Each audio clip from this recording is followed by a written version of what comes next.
Hello and good evening once again, and a very warm welcome to RwandaTV News on this 9th day of January 2021. I'm Ethan Teshebe. And I'm Gloria Mutesi. It's going to take me long to actually get accustomed. It's the 9th day of the new month. You need to catch up quickly, really. It's already 2021. Yeah. Anyways, how are you? Fine, thank you. How are you, Ethan? Had a good week? Yes, it was really lovely. All right, let's kick it off. Over to you now. All right, the stories that we have this evening. Health experts in Rwanda have reiterated the need for people in the country to respect COVID-19 preventive measures in place, saying the carriers of the virus do not necessarily have to show symptoms to infect others. Serge Nore kicks off tonight's edition with this.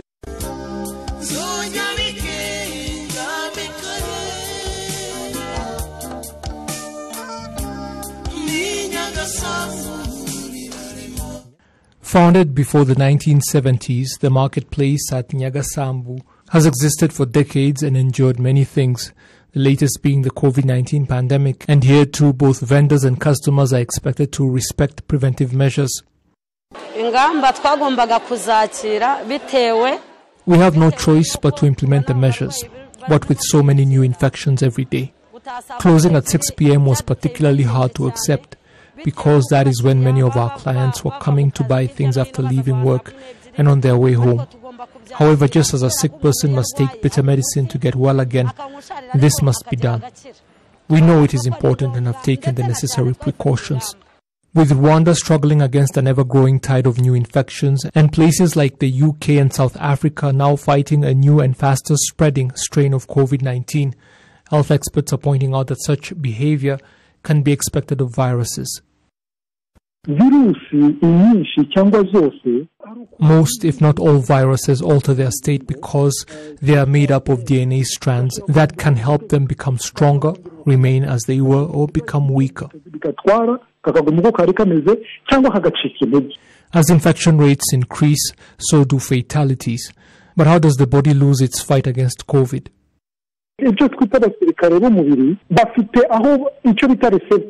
The body's white blood cells have receptors that enable them to latch on to the virus and kill it. In some cases, the virus hides its receptors, enabling it to wreak havoc before the body can do anything about it.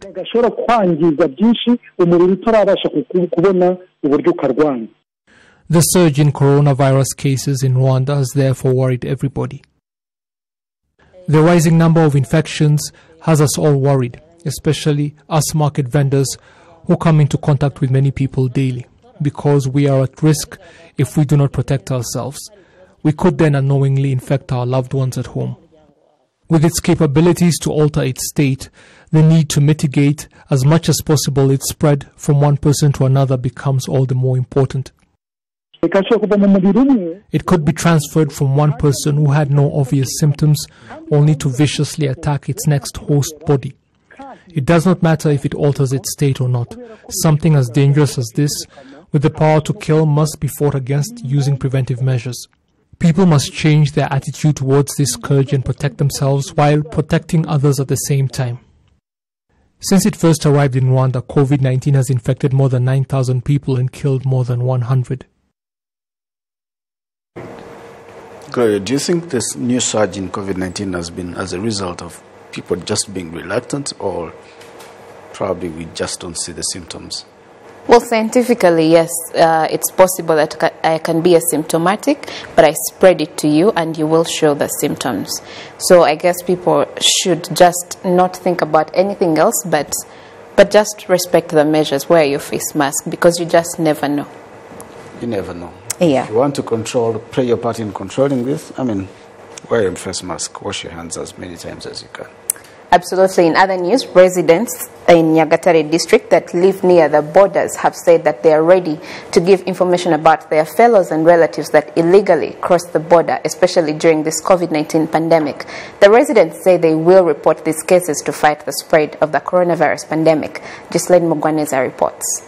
The residents that live in sectors that are near borders such as Karama sector, Tabagwe and Kiombe show that before COVID-19 pandemic, entering Uganda as a neighboring country was a habit without passing by borders. They say that this is mostly done by their relatives. However, they assure that they cannot tolerate this anymore, especially during this COVID-19 pandemic. Sometimes we are aware that they are coming because we talk to them and know that they are coming, while the officials are also aware of their arrival. When they reach, they directly go for quarantine, and we welcome them after the days of quarantine, while knowing that they are well. It has been recorded here. We cannot let anyone enter while knowing that he is going to spread COVID-19 where he or she reach. That is why we report him to police, and the police take him or her away.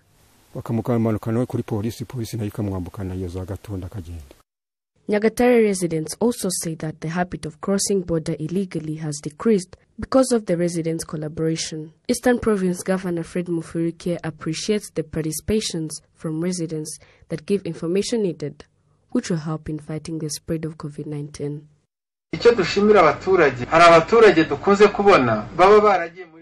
What we thank the citizens for is that there are citizens that go back in those neighboring countries as a way of going back home.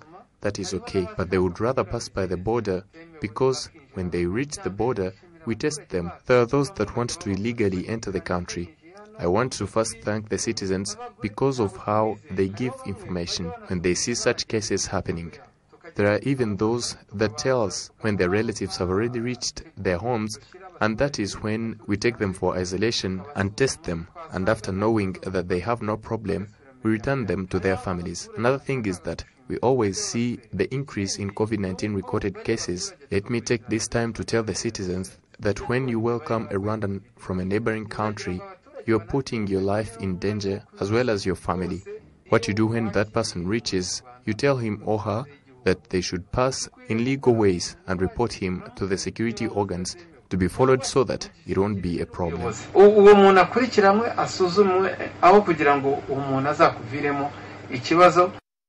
The illegal movements across the border in these areas has often been linked to smuggling and drug trafficking. Ghislaine Mugwaneza, reporting for RTV.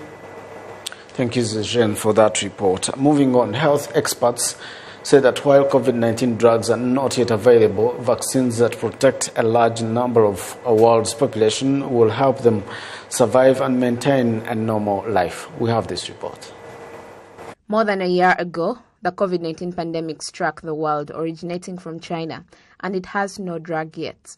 According to the World Health Organization, the COVID-19 vaccine can help boost the body's immune system so that it can fight the virus. Some health workers in Rwanda say the availability of vaccines will help the world cope with the pandemic that continues to kill large numbers of people. What will manage this virus is the vaccine. When large numbers of people get vaccinated, then the virus will not spread as much to many people. But if we continue like this without medicine or vaccine for the pandemic, it will kill people. But if people are vaccinated, then it will reduce the severity of the virus, as has been with the case with other infectious diseases.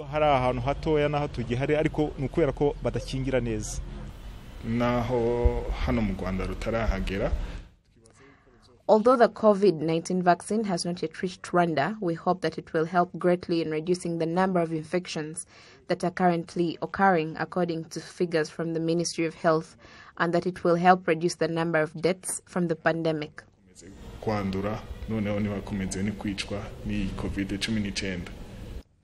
As of January 2021, there were 60 COVID-19 vaccines from different countries, according to the World Health Organization. Of these, 8 of them have started being provided in countries, while 20 others are pending approval. The Pfizer-BioNTech vaccine has been given the emergency use validation certificate from the World Health Organization due to the high threat posed to the world by the coronavirus pandemic. However, there are other 7 vaccines that are being administered to people worldwide.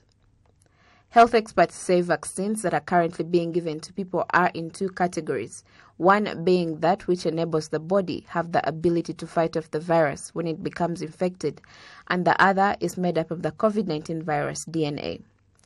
Some of them are stored in moderate temperatures, while others are stored under ultra-cold temperatures. In terms of prices, it's between 6 and 62 euros, depending on the type of the vaccine, and all of them have vaccine efficacy of over 70%, with some being at a rate of 95%. The Director General of the World Health Organization explains that through the COVAX program that has more than 190 countries, more than 2 billion vaccines are urgently needed to be given to countries by 2021. Rwanda is one of them. Vaccines offer great hope to turn the tide of the pandemic.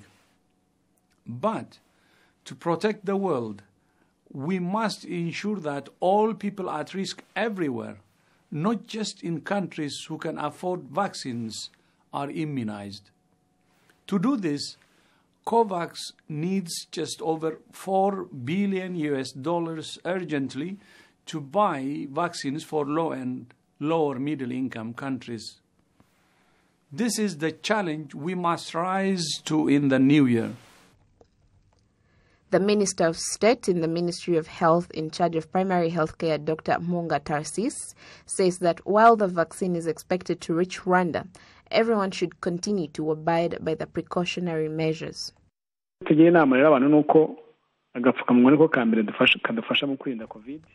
Our advice to people is that the face mask is crucial and essential in the fight against COVID-19.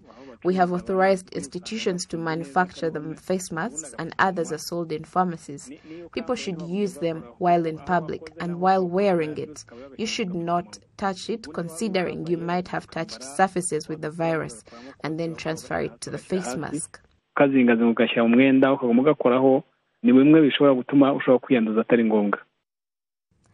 By the end of last month, more than 10 billion doses of the vaccine had already been requested by countries, of which a half of them were requested by rich countries, accounting for 14% of the world's population. In other news, some survivors and perpetrators of the 1994 genocide against the Tutsi in Rusizi that embraced unity and reconciliation through Father Ubald Rugirangoga's reconciliation program have spoken about the death of a man who was widely regarded as a symbol and a campaigner of unity and forgiveness.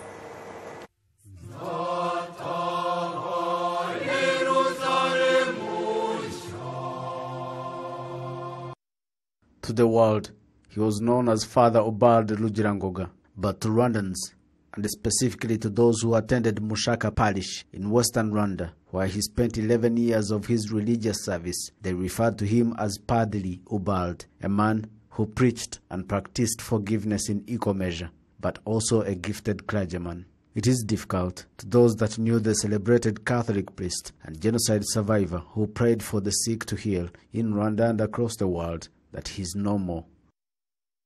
I did not believe the news about his death until I heard a radio announcement. He's not gone forever. I believe he will still impact my prayer life. He was a righteous man who prayed for the sick. He cared for the Christians. I'm lost for words.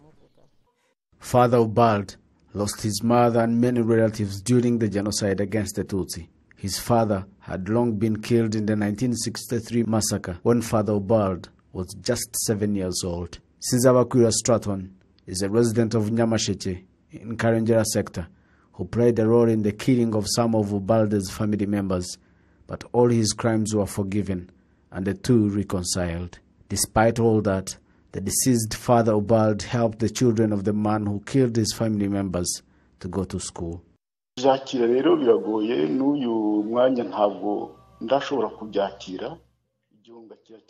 is very difficult to believe he's gone. It is very devastating. For that, I don't want to say much. May his good deeds follow him.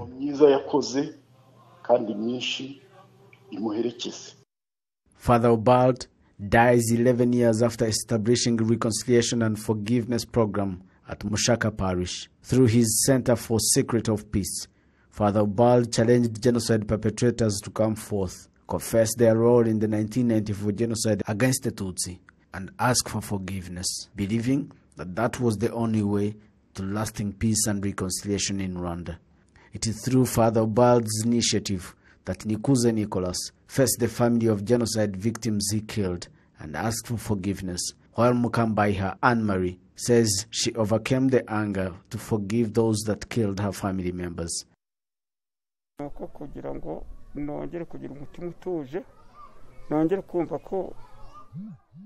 For me to accept my dark past and admit to have killed, it was all done by Father Ubald, who encouraged me. His reconciliation sessions helped me and many like me to face the relatives of the victims we killed.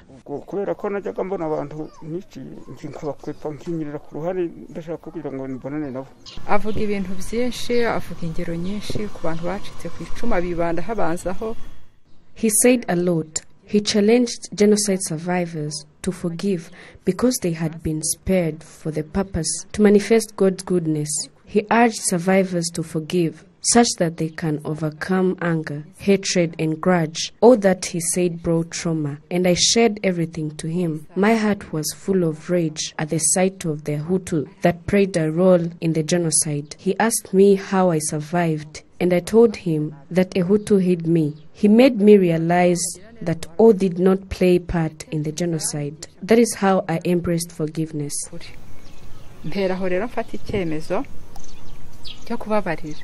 Father Ubald's decision to become a priest was influenced by his family's experience as victims of ethnic hatred, and so he wanted to preach love. As a result, over 300 families have reconciled.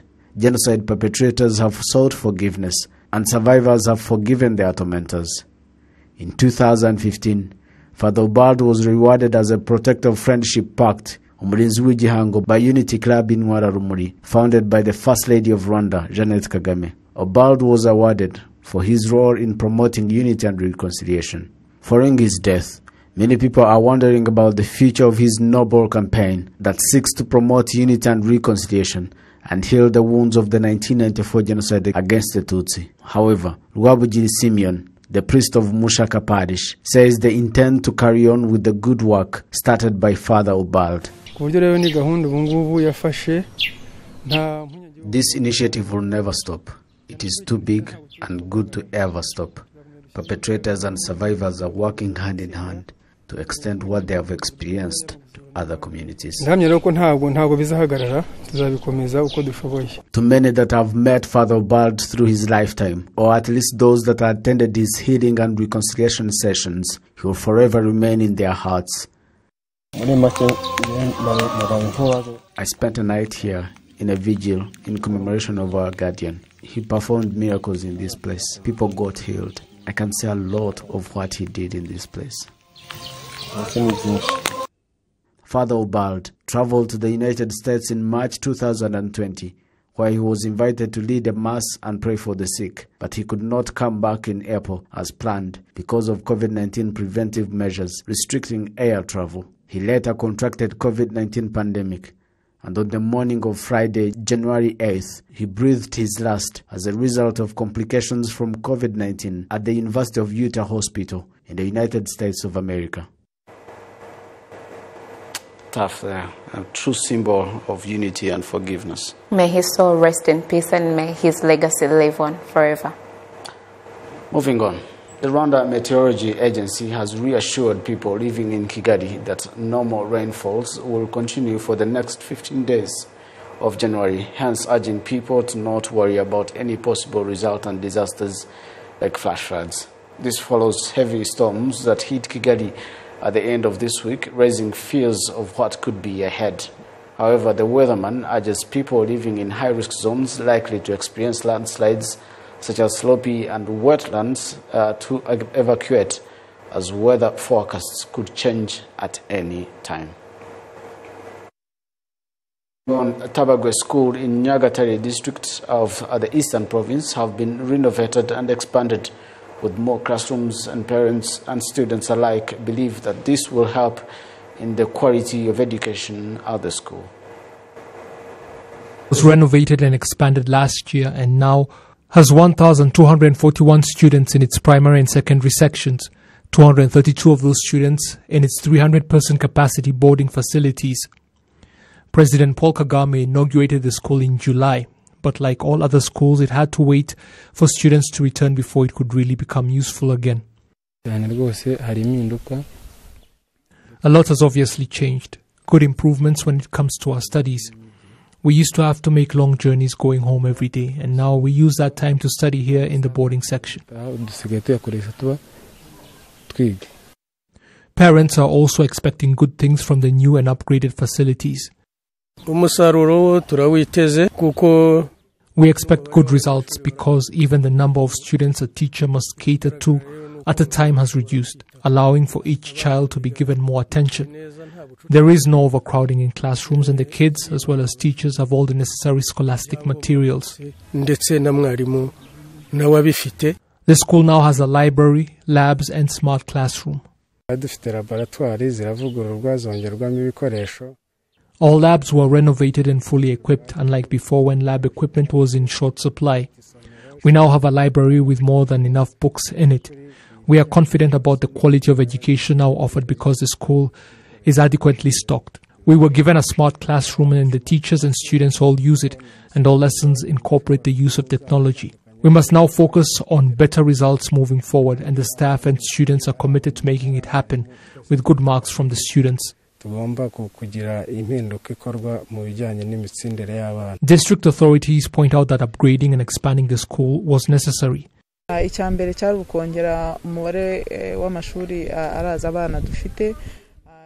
first objective was to increase the number of boarding schools available in the district, what with some students willing to cross international borders in search of boarding facilities. Next, we had to ensure that the quality of education provided improved, especially in sectors along the border with Uganda.